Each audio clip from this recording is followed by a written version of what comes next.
Imagine a single man, a brilliant engineer, a hero of the industrial age.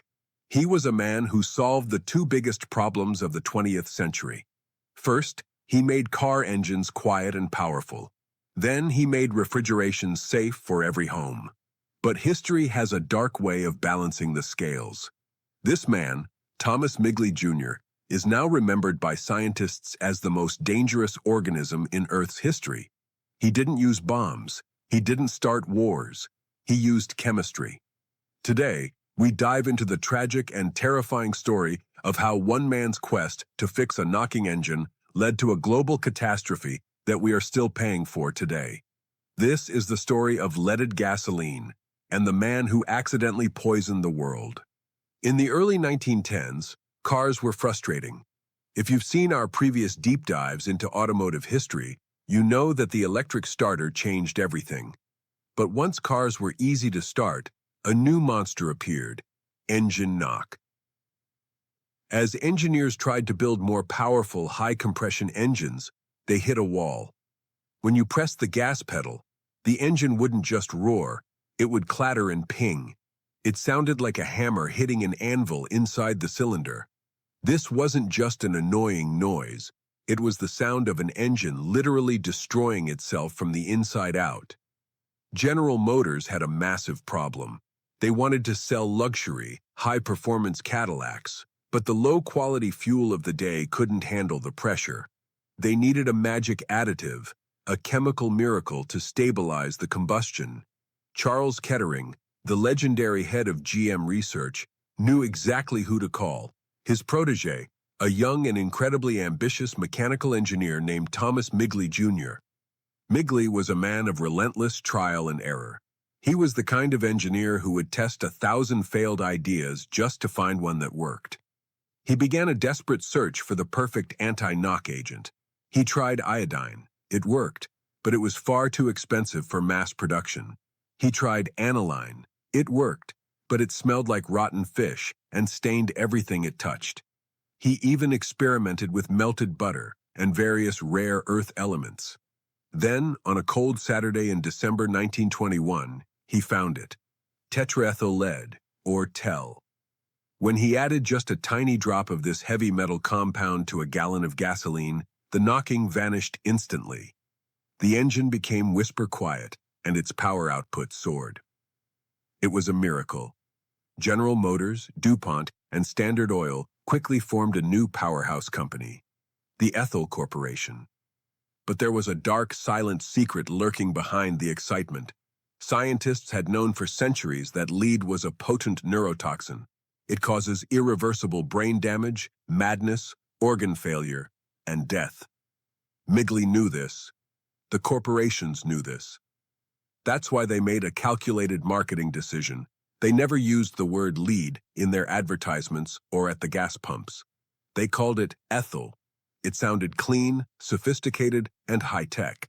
It sounded safe. But as production ramped up, the factory workers began to notice something was very, very wrong. By 1924, the ethyl manufacturing plants were turning into scenes from a psychological horror movie.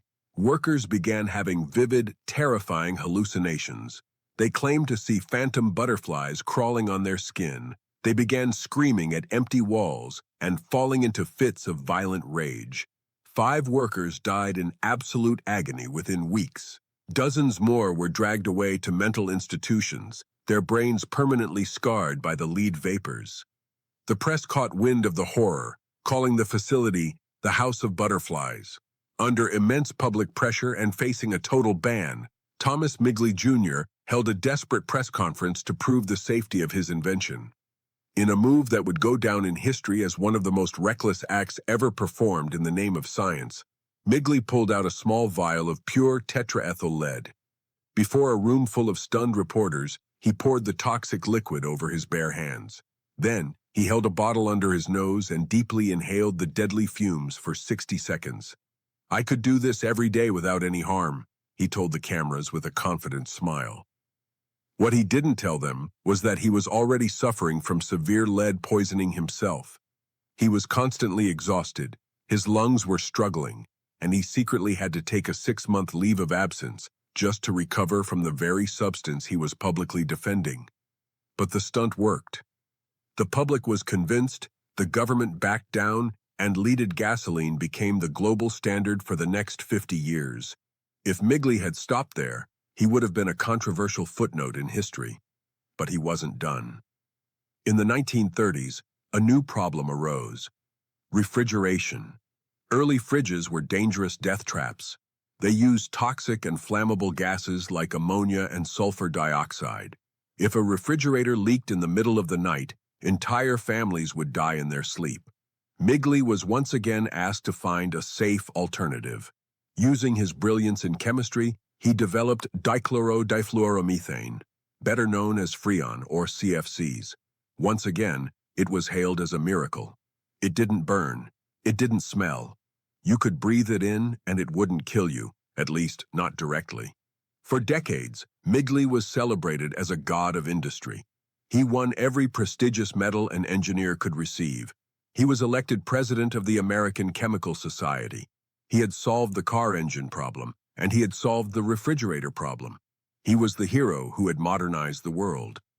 But while millions of cars were pumping tons of lead into the streets, Midgley's second miracle was silently drifting up into the sky. It would take 60 years for humanity to realize that CFCs were eating a massive hole in the ozone layer, the very shield that protects all life on Earth from the sun's deadly radiation. The end of Thomas Midgley's life reads like a dark Greek tragedy. In 1940, at the age of 51, he contracted polio and became paralyzed from the waist down. Ever the engineer, he couldn't stand being helpless. He designed an elaborate, custom-made system of pulleys, heavy ropes, and electric motors over his bed so he could lift himself up and move into his wheelchair without any assistance. It was a masterpiece of mechanical engineering. But on November 2nd, 1944, Midgley was found dead in his bed. He hadn't died of lead poisoning. He hadn't died of polio. He had become tragically entangled in the ropes of his own complex invention. His own machine had strangled him to death. The man who tried to fix the world with machines was eventually killed by one of his own creation. The legacy of Midgley's work took decades to undo. It wasn't until the late 20th century that leaded gas was finally banned in most parts of the world. The results of that ban were staggering. Once lead was removed from gasoline, blood lead levels in children dropped by an incredible 75%. Even more shocking to researchers was the correlation with crime. As lead levels dropped, violent crime rates began to fall globally in a pattern that matched the phase-out of leaded fuel, leading many to believe that lead-induced brain damage had fueled a generation of global violence. Thomas Midgley Jr. wasn't a villain in a movie. He was a brilliant man trying to solve the practical problems of his time. But his story serves as a haunting reminder for every engineer and innovator. Every miracle solution has a hidden cost. And sometimes that cost is the health of the entire planet. Next time you fill up your car with unleaded fuel, remember the man who spent his life making sure it wasn't. Thank you for watching the Car Chronicles.